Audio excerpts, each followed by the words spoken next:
You seem to have read so many different scriptures across so many different traditions. So I'm curious about what your process was. I mean, was it that when you were up in the Himalayas with Maheshwarnath, he had like a library somewhere in a cave? Or how did you get all this stuff?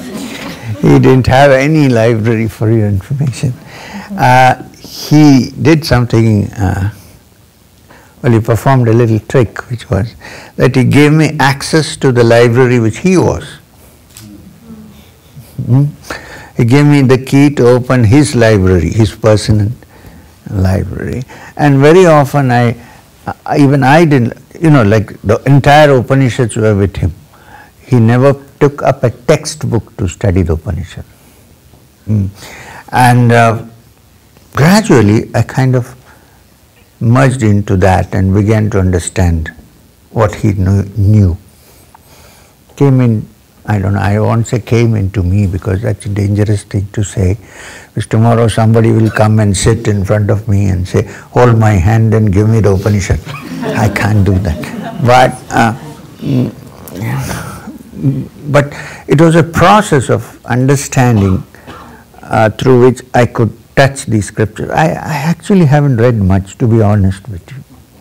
Few people think that, oh, this guy must have read these auctions books, Prajna Paramita. Believe me, I haven't. But if you give me a copy of Prajna Paramita, I might be able to tell you about it, discuss it with you. It's not. So, also Sanskrit. I never learned Sanskrit. I didn't go to a Sanskrit school. I didn't study Sanskrit with a teacher, except the little bits here and there which Babaji kind of initiated into. But today I can read an original text in Sanskrit and figure out roughly what it is all about.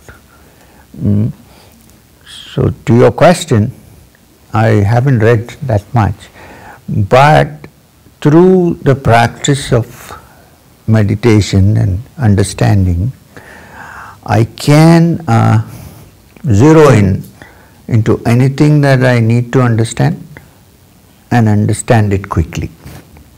I feel that every human being has this capacity, but it's kind of covered and retarded by various factors. Very often the main important factor that prevents this understanding is too much knowledge. Another question about your teacher. Did you ever see him get angry? With me, yes. Because he thought that I was stupid in many ways. And he was never hesitant to point this out to me. But that anger not for himself, not because he didn't get something, or it was more like genuine concern and anger. I don't think he would really got himself into an angry state as we normally understand the term, because I feel from the small little instances that I have seen, the powerful energy of this man, I don't think he was a responsible man, and he wouldn't have unleashed it upon anybody with anger, because it could destroy. I don't think he would consciously do it. But this anger was a different kind of thing, like you get angry with a little child for not doing something because you're worried about the welfare of the child. That kind of anger. But not anger in which he was disturbed. I've never felt that. Well, sometimes when I argued too much, I was terrible. Today, in retrospect, I think I was terrible because I had such silly questions. Now it appears to me like very silly, but those days it was genuine. And then when too much, he was not beyond asking me to shut up. Yeah, that of course. Chup, he would chup raho. Or one day he told me, I wanted to make you like a Buddha and you become a Buddhu. So, you know what Buddhu means? Buddhu means an idiot in Hindi. So, these things of course but not anger in that sense. He has not beaten me or done any such thing. Well, he has sent me away from him sometimes, saying that you have become too dependent on me, get out. So these things have happened. And even when I did the worst thing possible, now when I think of it, he was not angry, he was joking about it. If you read the Journey Continues, you will find an incident in that where I disregarded his instruction that he should not be photographed. He hated, not hated is not the word, he didn't like anyone painting his picture or taking his photograph or anything of the kind. And I was a young man, you know how when you're young you want to do something which is prohibited, forbidden. So, and out of good intentions I thought, oh, somebody should know how this guy looked. You can't, so whenever we walked across on the road near the studios in Rishikesh, there were those old studios there, I would say, Babaji, my picture. He would say, shut up. So it went on. Then, you'll read it in the story, I don't want to elaborate, it's too long a story. So I did something very funny. I got a photographer surreptitiously to come and photograph him. Photograph didn't work, of course. But then, well, he didn't chastise me, but he simply said, that photographer of yours is not going to come. And then I realized what a serious blunder it was, that he didn't want something and I was trying to do it behind his back. It is a genuine case of where he should have got angry, but he didn't. He said, it's okay, forget it. But don't try it again, it's not going to work. Do you ever find yourself getting angry when people close to you do things? Yeah, I'm not Maheshwarnath Babaji, sometimes I get, well, I don't know if that anger is poisonous, it may not be, but sometimes I get, I don't know whether, what do you think, Mone? Do I get angry? I think maybe you get a little irritated. She should know, she spent a lot of time. Hope there were so many people I know. doing their own thing. Like So that I lost hope. Yeah, I don't get angry that way, but yeah, sometimes you feel, oh my God, why don't they understand what I'm trying to say? That happens sometimes, like a frustration. You're trying hard to put something into someone's head and not for your profit, and then you suddenly find it not, but then you feel a little desperate about that. Desperate because the person is missing something, not because I lose anything out of that. Yeah, sometimes I do. During your own sadhana in this lifetime, what did you find were the first things that fell away that we would consider as negative attributes as you continue to develop?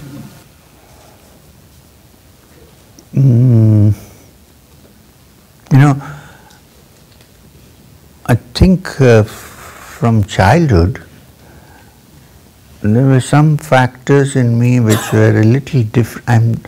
This is dangerous territory, so somebody would say, so what are we to do?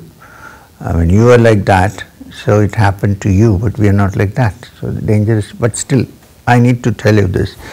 From childhood I had certain quirks which were different from other people. I really was not attached to anything, to be honest with you. If I was, I would have said it fell off, but it never was there in the first place, so there was nothing to fall off. But there are some characteristics like anger which was very much there.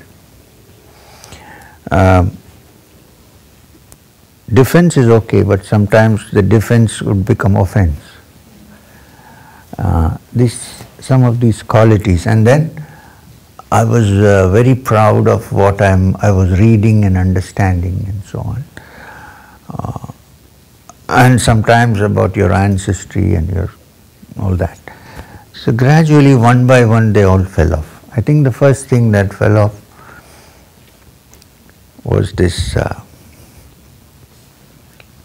feeling of having had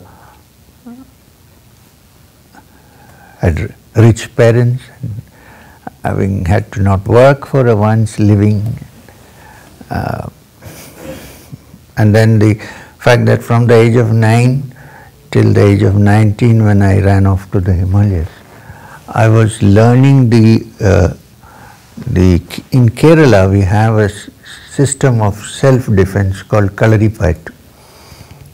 I think it's a mother of karate. So, having learned that for many years, I had this pride in me that, nobody can do anything to me. You can go into a crowd with a little stick and you're safe. And that builds up pride. I think that was the first thing that fell off. Not because anybody had beaten me up or anything, but it just fell off, and I realized it's silly. It doesn't mean anything. Well, I must say it stood me in good stead in many situations. But I was not proud of it. I kind of lost that. I said, there is nothing. What is the use of all that martial art in today's time when someone can hide behind the door and shoot you? Can you do this? I can't. So having seen this, it kind of fell off. But it's a good discipline, of course. Keeps you fit and keeps you going. But this kind of little pride which I had, it dropped off. I think that was the first thing that happened. After your first few years in the Himalayas with your teacher and he sent you back to the plains, you kept getting called back to meet him here and there. Yeah. And did you ever get an explanation from him like, oh, this is why I called you back because of now you've got to do this? Yes, I did. All the time.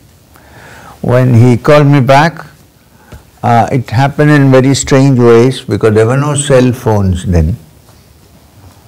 And landlines worked very badly. In fact, when my mother talked to her father who lived in Chennai from Trivandrum, this line was so bad that she had to shout, and my dad used to say, you don't have to use the phone, he can hear it in Chennai. It was so bad in India at that point, the landlines. So he called him, he contacted me in strange ways. This is after I left, he asked me to go back. So after, say, 1 year after I came, I got this call from him. One day I met a wandering, like a sadhu, who came to me and said, your Babaji is calling you. So I said, but who are you? He said, don't worry about who I am, but your Babaji has asked you to come to Maharashtra. He told me some place where I had to go, Alandi, where Sant Gyaneshwar Samadhi is there. He told. So I said, now, are you trying to pull my leg? This was the first time, you're not sure? He said, no, go to such and such a place, he's there waiting. So I went there. And then I saw him, of course, and we went somewhere. I asked Babaji, who is this guy who came? He said, what does it matter to you? You? So, and often I asked him, I didn't have to ask him why he called me because there were certain things to do, which was very clear. Like go on pilgrimage to some place or learn something which I had not learned, and so on. Sometimes it happened in strange ways, like I would get this irresistible desire to go to Rishikesh or Uttarkashi or somewhere. And then I wonder why did I come. Maybe I love to go to these places, and then you go around the Kashi, the Vishwanath temple in Uttar Kashi, and turn once and come this way, and Babaji says, so I say, okay. So it has happened in many ways. He said, okay, now that you have come 1 month, we are going somewhere. Okay, so why are we going, Babaji? Because you did this, it need to be completed now. So I was lucky. That's all I can say. Lucky and privileged to know or being a person like that who taught me many things. And there's an aspect of hearing these stories that sounds like being with a teacher like that is so much fun, and yet there are other stories which sound like they're just grueling and painful. So could you talk about what the overall experience is like of being with a teacher like that, a genuine teacher? The painful experience is that when the teacher points out what you actually are, as opposed to what you think you are. You think you're all hunky-dory, but then look, this is what you're doing, this is what you are. This is painful. I think it's painful for all to be pointed out, hey, look, you're not the race horse, you're the pig in the sty. I mean, although race horse is not useful for anybody else. So these were the painful aspects of to make you realize your inadequacies and your weaknesses and your problems which you don't like to face usually. And Babaji's theory was, if you don't face it, you'll never get rid of it. So don't worry about the unpleasantness, see it. And the other side is the wonderful regard and praise you got when you did something good. I was very often waiting for him to say, "Wah," which came very rarely, of course. So it was a mixture of both. But I think on the whole it was very joyful. I don't give much attention to the pain that happens sometimes. But it was very joyful because the man was joy. He was joyous, so anybody going with him have to have some joy, partake of a little bit of it. You can't help it. In fact, I have seen people come to him with very serious theological arguments and philosophical arguments and sit before him and discuss it. And then after a while they stop all discussion and then everything is quiet. Babaji, so now? Nothing. He said, what do you mean nothing? You're just having a discussion. Yeah, Babaji, but I think it's futile. So I'm going. And Babaji would always say, so be it. Tathast. So I learned many things and enjoyed doing that. In fact, he used to send me to such odd places sometimes that I wondered, why am I being asked to go here? One day he sent me to a Naga Baba who wore no clothes, and his only sadhana I saw him doing was smoking cannabis. I said, where have I landed now? I spent 2 months apprenticed to him.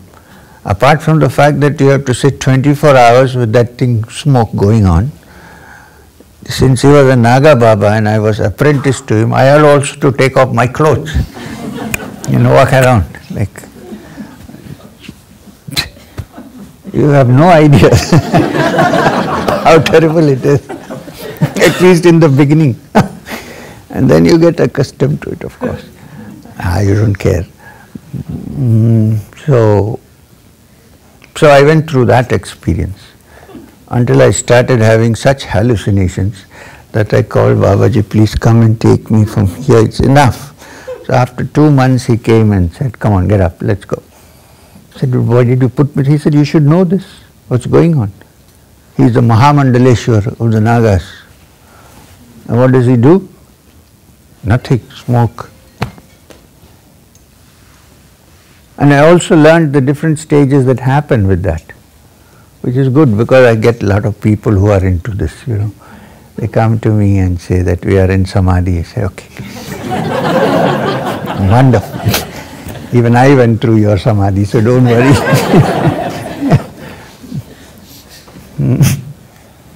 Is there a particular story of one of those moments where he did give you a va that jumps out? Yeah. Can you share that? And that was very rarely coming from him, but I know a situation. I was going through a very difficult time studying the Yoga Vasishta. There's a text called the Yoga Vasishta. I would not recommend that to beginners, because if beginners read Yoga Vasishta, they'll probably not do any sadhana. They would stop everything and go home. So I was looking at Yoga Vasishta, and there was one particular section of Yoga Vasishta which I was finding it very, very difficult to understand. Babaji said, go to this man and learn, then go to this guy and learn.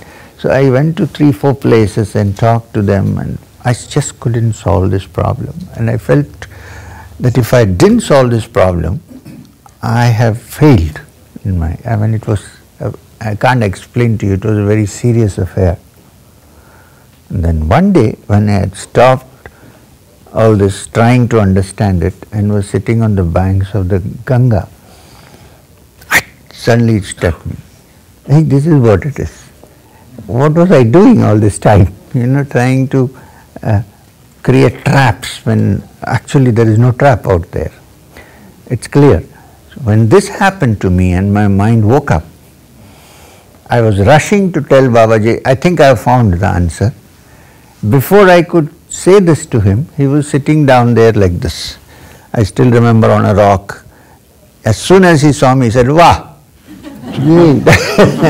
That was a great experience for me, because two things were clear. One is that he appreciated the fact that I understood it. Second, I knew that before I told him, he knew what I was going to say.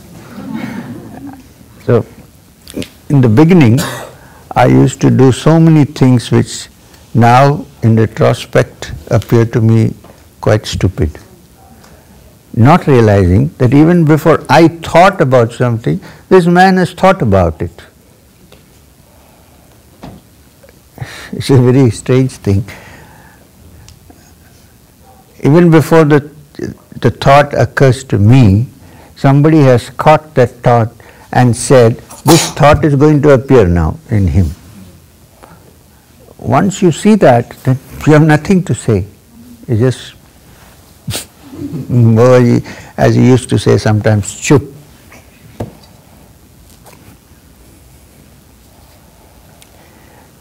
I hope I can do little bit of that, at least to people. But if I say chup, they'll start making more noise.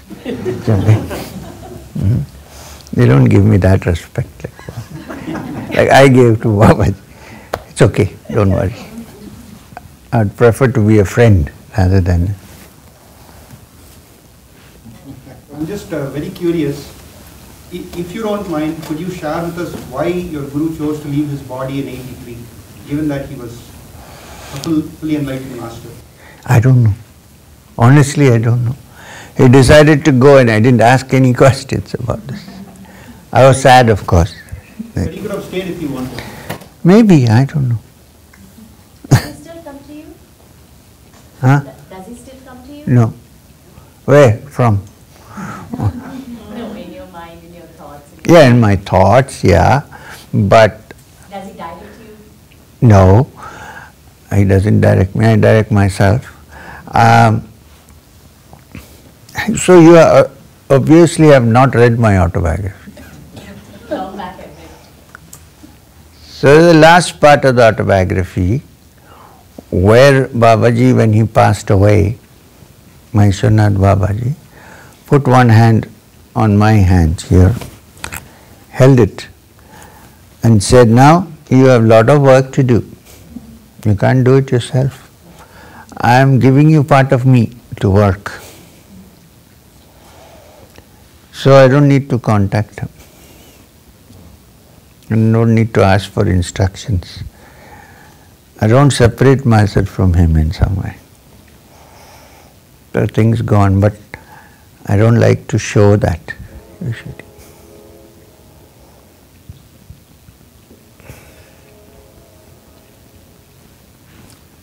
These days you travel everywhere so much. 5 minutes, okay. And there are so many different activities in Satsang Foundation, Blossom Foundation. What is it that you find still hard to do? What's difficult for you? Can I be frank? Still find it hard to make people understand what I'm trying to do. Seriously. Well, many people work hard. Naresh is one. There are many people. There are people who leave their home and travel with me, cooking for me, looking after me. I like my dal and roti. All that they do. But I wonder if what I'm trying to say is getting in somewhere.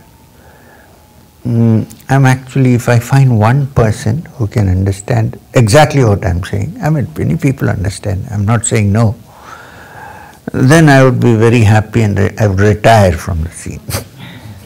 Seriously. Like Babaji did when he found that I could do some work, he said, okay, now bye-bye. I'm looking and I'm not finding. And there are good people, please, I'm not suspecting the quality of the people who are with me, I'm not saying that. But they may be hoping that one day I'll say, okay, this is it. That needs to happen. If it means that people will have to say bye to you, maybe that's why no one wants to get it. I don't know. I don't know, maybe. Perhaps. But then this is also a physical body, right? It has to go at some point. I know there are a lot of work, so it won't go so fast. But it has to go at some point. Physically, my age is now 70. I passed 69, I'm running 70. Not, my mind is not 70, it's 17. But the body is 70. And although I don't think my cells have degenerated too much, they're still there, except maybe the hair follicles, which have turned grey. And they're not black because I decided long ago, it's better to die than to die. So I get astonished when I see spiritual teachers dyeing their hair. What for? Why don't be what you are? So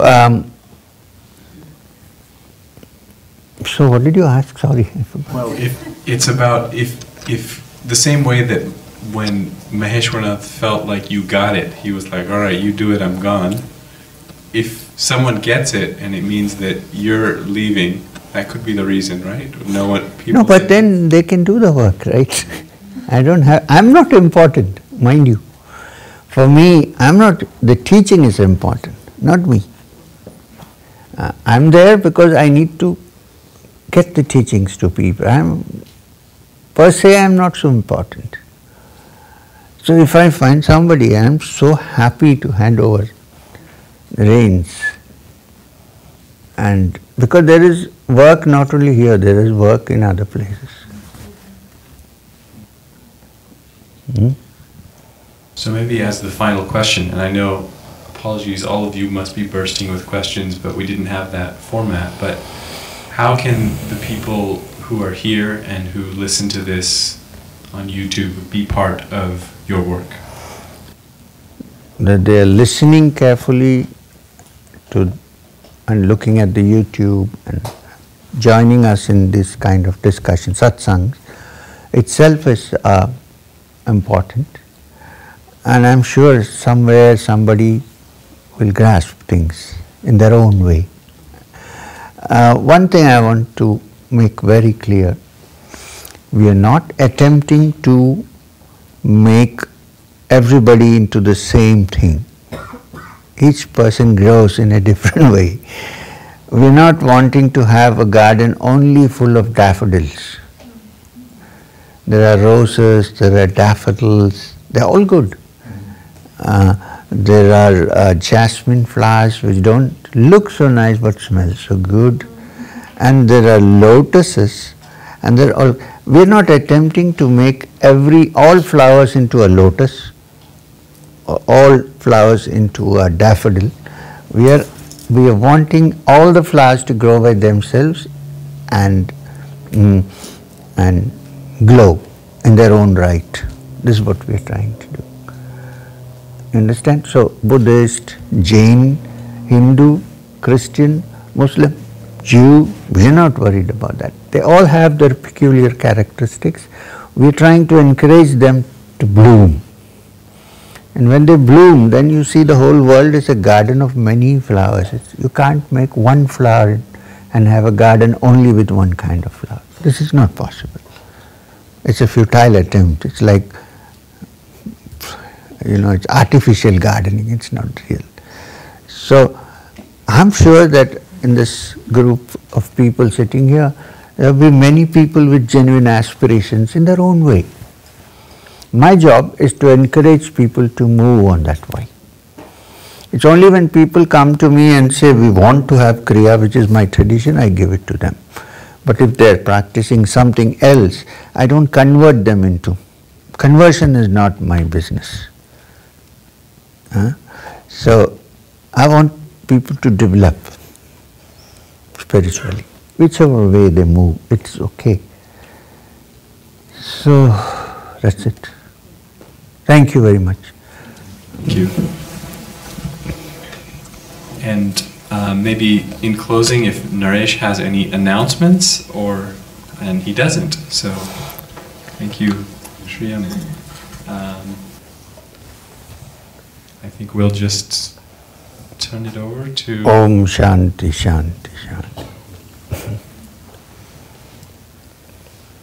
Nothing he doesn't have. Doesn't have anything to say. No book signing. We could do a little bit of book signing because you are the one who's the Partha Sharati now. So.